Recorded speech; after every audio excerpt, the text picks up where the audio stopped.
السلام علیکم ورحمۃ اللہ وبرکاتہ۔ الدرس الثالث، سبق نمبر 3، مسئلہ نمبر 11۔ اگر عورت روزہ کی حالت میں دن میں سو گئی اور احتلام ہوا، احتلام کس کو کہتے ہیں؟ یعنی ایسا خواب دیکھا جس سے غسل کرنا فرض ہو گیا، تو روزہ فاسد نہیں ہوگا بلکہ روزہ صحیح ہے، لیکن جتنی جلدی ہو سکے غسل کر لے، بلا وجہ غسل میں دیر نہ کرے تاکہ روزے کا وقت زیادہ سے زیادہ پاکی میں گزرے۔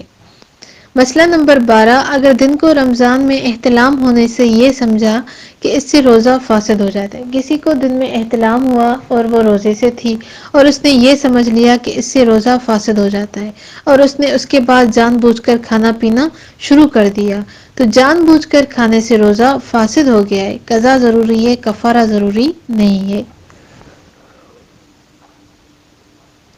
حیض یعنی ماہواری، جو عورت کو ہر مہینہ خون آتا ہے اسے حیض کہتے ہیں، پیریڈز کہتے ہیں، اور نفاس بچہ کی پیدائش کے بعد جو خون آتا ہے اسے نفاس کہتے ہیں۔ مسئلہ نمبر 13۔ حیض اور نفاس کے علاوہ اگر خون آتا ہے تو وہ استحاضہ یعنی بیماری ہے۔ استحاضہ کے دوران نماز روزہ معاف نہیں ہے، لہذا استحاضہ کے دوران نماز پڑھنا اور روزہ رکھنا لازم ہے، لیکن حیض میں نماز معاف ہے اور روزہ معاف نہیں، اس کی قضا لازم ہے، اور نفاس کی بھی ایسے ہی ہے کہ نماز معاف ہے، روزہ کی قضا لازم ہے۔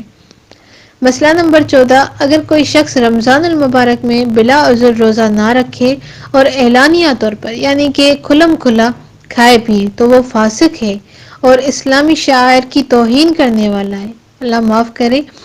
مسلمان خلیفہ کے حکم سے ایسے آدمی کو قتل کر دیا جائے گا تاکہ کسی اور آدمی کو اعلانیہ کھانے پینے کی جرت نہ ہو۔ اگر ایسے لوگوں کو چھوڑ دیا جائے تو ہر ایک کھانا پینا شروع کر دیں گے اور رمضان کا احترام ختم ہو جائے گا، اسی لیے ایسا حکم ہے۔ مسئلہ نمبر 15۔ آفتاب غروب ہونے کا یقین ہونے کے بعد افطار کا صحیح وقت ہو جاتا ہے۔ آفتاب یعنی کہ سورج جب غروب ہو جاتا ہے، اس کے یقین ہو جاتا ہے، اس کے بعد افطار کا وقت شروع ہو جاتا ہے۔ اس کے بعد افطار میں دیر کرنا مکروہ یعنی کہ ناپسندیدہ اور خلاف سنت ہے، سنت کے خلاف ہے۔ ہاں اگر کسی وجہ سے غروب آفتاب میں شک ہو تو 2-4 منٹ انتظار کر لینا بہتر ہے۔ افطار کرانے کا ثواب۔ روزہ دار کو افطار کرانے سے صغیرہ گناہ معاف ہو جاتے ہیں، جہنم کی آگ سے نجات ملتی ہے، اور اتنا ثواب ملتا ہے جتنا روزہ دار کو روزہ رکھ کر ملتا ہے، اور روزہ دار کے ثواب میں بھی کمی نہیں ہوتی۔ مسئلہ نمبر 16۔ اگر کوئی آدمی غریب ہے اور وہ یہ ثواب حاصل کرنا چاہتا ہے تو روزہ دار کو افطار کے وقت ایک گھونٹ لسی ہی پلا دے یا ایک کھجور کھلا دے یا ایک گھونٹ پانی پلا دے تو اس کو بھی یہ اجر ملے گا۔ ضروری نہیں ہے کہ بہت بڑے بڑے کھانے کھلائے جائیں تبھی ثواب ملے، جس کی جتنی حیثیت ہے وہ اتنا کرے، اللہ تبارک و تعالی نیتوں کو دیکھتا ہے، اللہ تعالی اس وجہ سے ثواب عطا فرمائیں گے۔ اگر کوئی مالدار شخص کسی روزہ دار کو پیٹ بھر کر کھانا کھلائے گا تو اللہ تعالی اس کو حوض کوثر سے ایسا پانی پلائے گا کہ جنت میں داخل ہونے تک پھر کبھی بھی اس کو پیاس نہیں لگے گی، سبحان اللہ۔ مسئلہ نمبر 17۔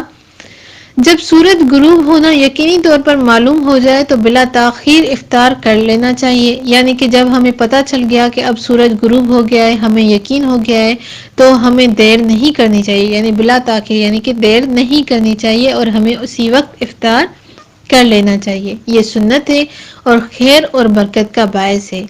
محض شک اور وہم کے بنا پر افطار میں دیر کرنا درست نہیں ہے۔ رسول اللہ صلی اللہ علیہ وسلم نے ارشاد فرمایا کہ اللہ تعالی نے فرمایا کہ میرے بندوں میں زیادہ محبوب بندہ وہ ہے جو افطار میں جلدی کرے۔ مسئلہ نمبر 18۔ افطار میں اتنی جلدی نہ کرے کہ غروب سے پہلے افطار ہو جائے، یعنی کسی نے ایسی جلدی کی کہ ابھی آفتاب غروب ہوا ہی نہیں تھا اور اس نے افطار کر لیا۔ اگر اس گمان سے افطار کر لیا کہ سورج غروب ہو گیا لیکن بعد میں معلوم ہوا کہ غروب سے پہلے افطار ہوا ہے تو روزہ فاسد ہو جائے گا، قضا ضروری ہوگی، کفارہ نہیں۔ یاد رکھیں کہ قضا ضروری اس پر لازم ہے۔ مسئلہ نمبر 19۔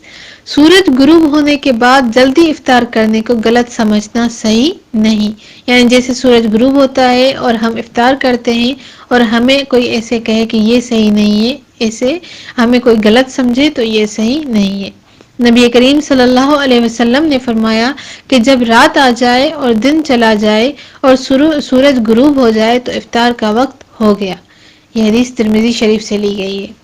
اس سے معلوم ہوا سورج غروب ہونے کا یقین ہو گیا تو بنا دیر کیے افطار کر لینا چاہیے۔ ان مسائل کو خوب غور سے سمجھیں اور خوب غور سے یاد کر لیں، بھلے یاد نہ ہو تو آپ ان کو سمجھ لیں، یہ رمضان میں بہت زیادہ فائدہ دیں گے انشاءاللہ العزیز۔ وآخر دعوانا الحمدللہ رب العالمین۔